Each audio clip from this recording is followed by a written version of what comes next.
Hi everybody.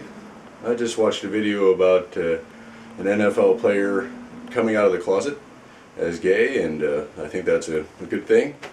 No big deal, but I noticed some of the comments under the video were that anyone who doesn't understand this, or you're basically calling homophobic people bigots, let's say, saying that yeah, let's just say that they're labeling homophobic people as bigots, which I think is actually similar to labeling someone as gay and with the intention of shaming them and ostracizing them from the group with that label. So let's try to be more compassionate and understand what homophobia is and not label someone as a bigot, which is essentially very hypocritical, because you're doing the same thing that you were saying that they were doing by labeling someone else as queer and other. Right now you're labeling them as basically queer and other by calling them a bigot. So let's go back a few 100,000 years or million years into human history and understand that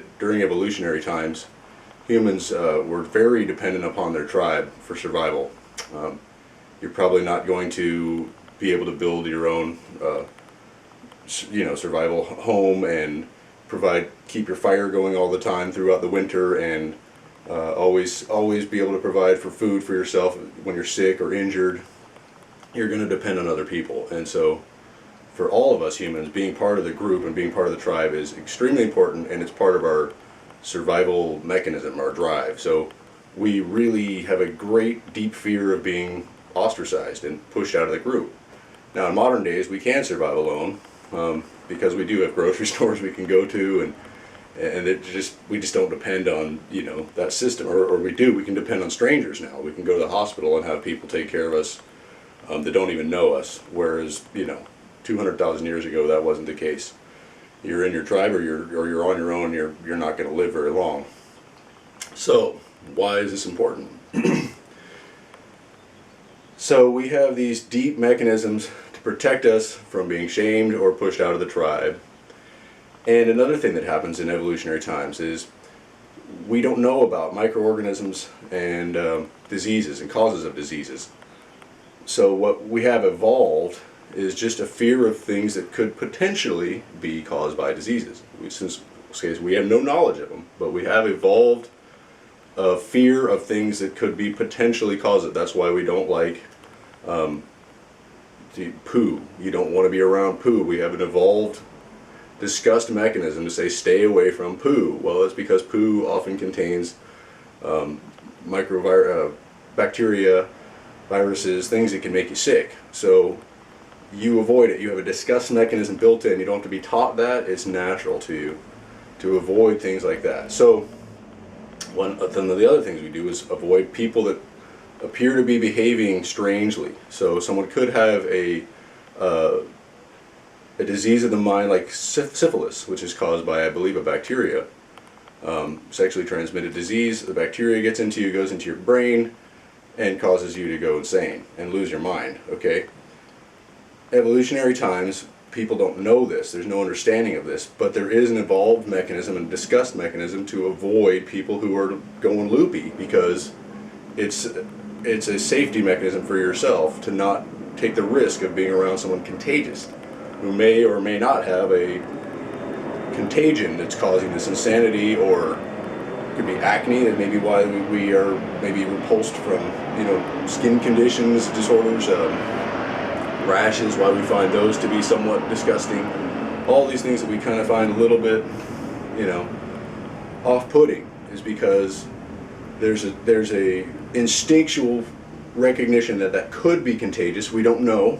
So the humans erring on the side of safety and risk aversion, saying that may be contagious, whatever is causing that insanity, that skin rash, the limp, maybe anything that looks like could be physically different or behaviorally different, could be caused by something that we don't want in us. It could be either bad for our health or bad for our social standing. Again, so if these things cause us to go insane, and then the insanity causes the tribe to reject us and push us out. So let's say we got syphilis and it caused us to go nuts, and we do something whatever, we burn down our teepee in a tribe because you're out, bud.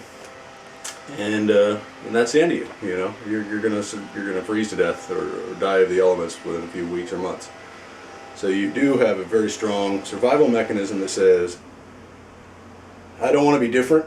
I don't want to be abnormal. Whatever abnormal is, there is no such thing as normal, abnormal. I think we're understanding that more and more perspective. There's a spectrum of behaviors.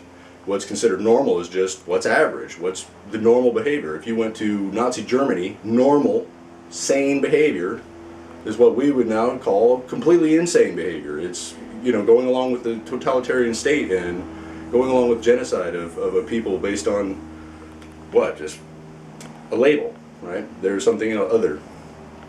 So that's been going on throughout human history, labeling others as something other, as queer, as bigot, and now they are outside of us.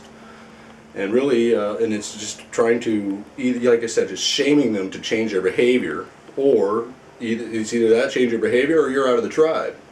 We don't want you anymore, and that, like I said, we have this deep, deep fear. We don't want to be labeled, and so that's why everyone's going around these days labeling everyone as racist, bigot, you're a homophobe, you're a misogynist, you're whatever. These labels, we don't want to be labeled these things.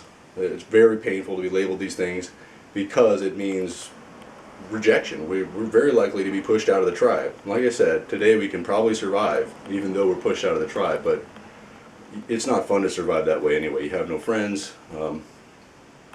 You have no one to talk to about what you feel. No one listens to you. So I hope people be a little more understanding and compassionate towards people who are less understanding than themselves. They may, you call them a bigot, but they're really just operating on fear. They don't know better. What I'm saying is that they're essentially afraid, without knowing this is an unconscious thing, that this homosexuality thing is an abnormal.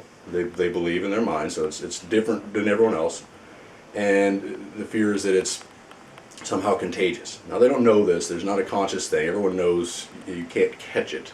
Well, actually, people did think you could catch it, and that's why there were so many, a lot of sort of Bible camps to try to keep kids out of it and keep it off TV and whatever, because people were afraid if you saw it or heard about it, you might become gay, which is, I think, gosh, as a straight man, I know that seems very silly to me, but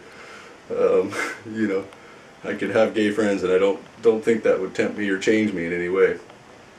In fact, I've had gay friends, but anyway. So yeah, let's not label everybody as bigoted and racist and misogynist and everything else under the sun, just to try to shame them into changing their behavior. Understand that their behavior is often coming from fear. Fear of being labeled as different themselves, and fear of being ostracized themselves. And it's an unconscious fear. They don't know it. So they're just afraid of running up against being around homosexuality and somehow catching it as if it was caused by a bacteria or a virus. For all we know, maybe it is. It's not a bad thing. I'm not criticizing it. Please understand here. I'm not saying there's a right or wrong in anyone's behavior or choices, and that we don't know what causes our choices anyway. It's a chemical thing in our brain, and it's not our choice. We don't make our DNA, and we don't make our upbringing, and we don't choose our environment as children, and we don't choose our DNA. We don't choose all the food we eat, etc., etc. If you live in Japan, you're going to eat different stuff than if you live in Ethiopia, and you're going to eat different stuff than if you live in America. So these things are out of our control. We don't really make who we are. We shouldn't blame other people for who they are. We shouldn't blame ourselves for who we are.